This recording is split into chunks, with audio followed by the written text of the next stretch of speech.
साहेब नमस्कार. नमस्कार. आपलं पूर्ण नाव आणि पत्ता सांगा. विजय अजाबराव इंगळे, कुणबीपुरा, राठी चौक, काटोल, जिल्हा नागपूर. जिल्हा नागपूर.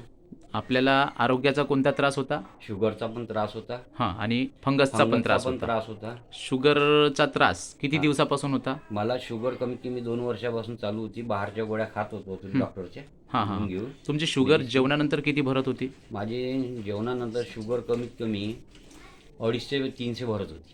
हो हो हो. तुम्ही सांगत होते 500 पण होती म्हणे शुगर. हो, पहिले 620 होती. 620 होती. हां. बरं, आता धन्वंतरीचं औषध ते 1 महिन्यापासून चालू आहे. हो, तर तुमच्या शुगरमध्ये किती तुम्हाला फरक जाणवतो? 3% कमी झाला. 3% कमी झाला. कमी झाला म्हणजे आता ते 200च्या जवळ आहे. 200च्या जवळ आहे. हां, आणि पहिले 400 ते 500 याच्यावर तुमची शुगर होती. शुगर होती. म्हणजे तुमचा औषधावर विश्वास बसलाय. बसला. म्हणजे इतर शुगरच्या पेशंटनी बरं, शुगरमध्ये जो काही त्रास होतो हां. तसा त्रास आता होतो का तुम्हाला? नाही, पहिले अंग खाजवायचं सर्व. अंग खाजवायचं शुगरमुळे. हां, हां. खाजवायचं. हां हां, घाम आणि वगैरे. चालायच्या वेळेस त्रास, हां हां दम भरून यायचा, हां. असे प्रॉब्लेम. बरं, आता हे औषध घेता तेव्हापासून कसं वाटते तुम्हाला? एकदम फ्रेश वाटते आणि फ्रेश चांगलं वाटते. वाटते. आणि जेवण आरामशीर तर राहते. इतर शुगरच्या पेशंटनी हे औषध घ्यायला पाहिजे का? घेतलं पाहिजे, धन्वंतरीचं. जरूर, तर जरूर. ह्या सुप्रिया मॅडम आहे, धन्वंतरी डिस्ट्रीब्युटर. हां, तर यांच्याकडून तुम्हाला मिळालं आहे. हो, तर तुम्ही इतर पेशंटला पण सांगायला पाहिजे आहे ना? जरूर.